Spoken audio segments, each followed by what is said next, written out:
അഭിലാഷം സിനിമയുടെ സംവിധായകൻ ഷംസു സാഹിബിയുടെ അറസ്റ്റിൽ അന്വേഷണ ഉദ്യോഗസ്ഥരെന്ന് നേരിട്ട് കോടതിയിൽ ഹാജരാകണം.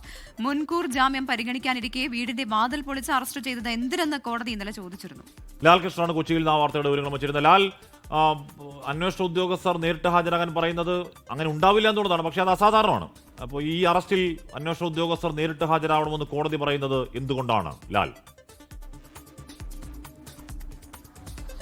ഹാഷ്മി പറഞ്ഞ പോലെ അസാധാരണമായ ചില സംഭവങ്ങൾ ഉണ്ടായതിന്റെ പശ്ചാത്തലത്തിലാണ് അസാധാരണമായി തന്നെ ഒരു അന്വേഷണ ഉദ്യോഗസ്ഥനോട് ഹിൽ പാലസിന്റെ SHOയോട് നേരിട്ട് ഹാജരാകണം എന്ന നിർദ്ദേശം നൽകിയിരിക്കുന്നത്. കാരണം ഈ കേസുമായി ബന്ധപ്പെട്ടുകൊണ്ട്, അതായത് കഴിഞ്ഞ വർഷം റിലീസ് ചെയ്തൊരു പടമാണ്. ആ പടത്തിനുമായി ബന്ധപ്പെട്ടുകൊണ്ട് കേസ് വരുന്നത് 1 വർഷത്തിന് ശേഷമാണ്. OTTയിലും തിയേറ്ററിലും എല്ലാം വന്ന പടമാണ്. അതിന്റെ മാസ്റ്റർ കോപ്പി അടക്കം അടിച്ചുകൊണ്ടുപോയി എന്നുള്ളതായിരുന്നു പ്രധാനപ്പെട്ട പരാതി. മാത്രമല്ല സാമ്പത്തികമായ ഒരുപാട് ബാധ്യതകൾ ഉണ്ടാക്കി എന്നുള്ളതൊക്കെയായിരുന്നു. ഈ കേസ് വന്നതിന് ഉടനെ തന്നെ പടത്തിന്റെ സംവിധായകനായിട്ടുള്ള ഷംസു ഒരു ആന്റിസിപ്പേറ്ററി ബെയിൽ, മുൻകൂർ ജാമ്യത്തിന് വേണ്ടിയിട്ട് ഹൈക്കോടതിയിൽ ഒരു അപേക്ഷ നൽകിയിരുന്നു. അദ്ദേഹം മാത്രമല്ല, അദ്ദേഹത്തിന്റെ സഹപ്രവർത്തകരും ഈ കേസിൽ പ്രതിയായിട്ടുണ്ട്. അവരുടെ എല്ലാവരെയും ആന്റിസിപ്പേറ്ററി ബെയിലുണ്ട്. ഈ കേസ് പരിഗണിക്കുന്ന അതേ ദിവസം കൊച്ചി വെളുപ്പാങ്കാലത്ത് ഇദ്ദേഹം താമസിക്കുന്ന ഫ്ളാറ്റിന്റെ ഫ്രണ്ട് ഡോറും കിടപ്പുമുറിയുടെ ഡോറും ചവിട്ടി പൊളിച്ചുകൊണ്ടാണ് ഇദ്ദേഹത്തെ കസ്റ്റഡിയിലെടുത്തത്. ആ വീഡിയോ അടക്കം അദ്ദേഹത്തിന്റെ വക്കീലന്മാർ കോടതിയിൽ ഹാജരാക്കുകയും ചെയ്തിരുന്നു. ഈ പശ്ചാത്തലത്തിലാണ് എന്തായിരുന്നു ഇത്ര ധൃതി എന്ന ചോദ്യം ഹൈക്കോടതിയുടെ ഭാഗത്തുനിന്നുണ്ടായത്. അത്തരത്തിൽ പിടികിട്ടാപ്പുള്ളിയാകുന്ന രീതിയിലോ വലിയ സാമ്പത്തിക ക്രമക്കേടുകളിലുള്ള പ്രതിയൊന്നുമല്ല. മാത്രമല്ല, മുൻകൂർ ജാമ്യവുമായി ബന്ധപ്പെട്ട കേസ് ഹൈക്കോടതി പരിഗണിക്കുന്നേ ഉള്ളൂ. ഇത്രയും കാര്യങ്ങൾ പരിഗണനയിലിരിക്കുന്ന സമയത്ത് എന്ത് തിടുക്കപ്പെട്ട് ഇത്തരമൊരു അറസ്റ്റിലേക്ക് നീങ്ങി എന്ന കാര്യമായിരുന്നു കോടതി പ്രധാനമായിട്ടും ചോദിച്ചത്. ഈ ചോദ്യത്തിന് അന്വേഷണ ഉദ്യോഗസ്ഥൻ നേരിട്ട് കോടതിയിൽ ഹാജരായി മറുപടി നൽകണം എന്ന കാര്യമാണ് പറഞ്ഞത്. ഈ കേസുമായി ബന്ധപ്പെട്ടുകൊണ്ട് ഇന്നലെ തന്നെ വലിയ രീതിയിലുള്ള കോളിളക്കം ഉണ്ടായിരുന്നു. കാരണം കേട്ടുകേൾവി പോലും ഇല്ലാത്ത രീതിയിലാണ് ഒരു പരാതി ഉണ്ടാകുന്നത്. ആ പരാതി വളരെ അസ്വാഭാവികമായിരുന്നു. അതിനകത്ത് അന്വേഷണം വേണമെന്നൊരു ആവശ്യമുണ്ടായിരുന്നു.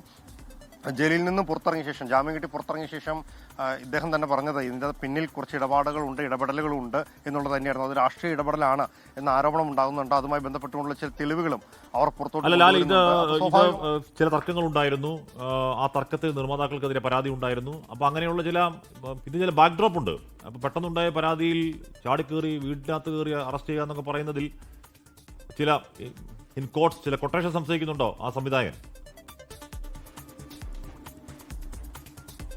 അതായത് ഇതിൻ്റെ അകത്ത് ബാഹ്യ ഇടപെടൽ എന്ന് പറയുന്നത്, ഈ കേസുമായി ബന്ധപ്പെട്ട് കൂട്ടി വായിക്കേണ്ട ചില കാര്യങ്ങൾ എന്ന് പറയുന്നത്, ഇതിൻ്റെ അകത്ത് പ്രധാനപ്പെട്ട പരാതിക്കാരി എന്ന് പറയുന്നത് നിർമ്മാതാവ് എന്ന് പറയുന്ന ആൻസരികയാണ്. ആൻസരിക എന്ന് പറയുന്നത് CPIMന്റെ സെക്രട്ടറി ആയിട്ടുള്ള MA ബേബിയുടെ അദ്ദേഹത്തിന്റെ മരുമകളുടെ സഹോദരിയാണ് എന്നുള്ളതാണ്. സ്വാഭാവികമായിട്ടും അതാണ് ഇവർ ഈ കേസുമായി ബന്ധപ്പെട്ടുകൊണ്ട് പ്രധാനമായിട്ടും സംശയിക്കുന്ന കാര്യങ്ങളിലൊന്ന് എന്ന് പറയുന്നത്. അത്തരത്തിലുള്ള ഒരു ഇടപെടലായിരിക്കാം പെട്ടെന്നുണ്ടായ ഒരു അറസ്റ്റ് അടക്കമുള്ള കാര്യങ്ങളിലേക്കുള്ളത് എന്നുള്ളത്. മാത്രമല്ല, ഇദ്ദേഹം പറയുന്ന ഒരു പ്രധാനപ്പെട്ട കാര്യം, ഈ സിനിമ പുറത്തിറങ്ങി ഇത്രയും കാലമായെങ്കിലും ഇതിന്റെ അണിയറ പ്രവർത്തകർക്കോ സംവിധായകർക്കോ ഇപ്പോഴും കൊടുക്കാനുള്ള പ്രതിഫലം പൂർണ്ണമായും കൊടുത്തു തീർത്തിട്ടില്ല.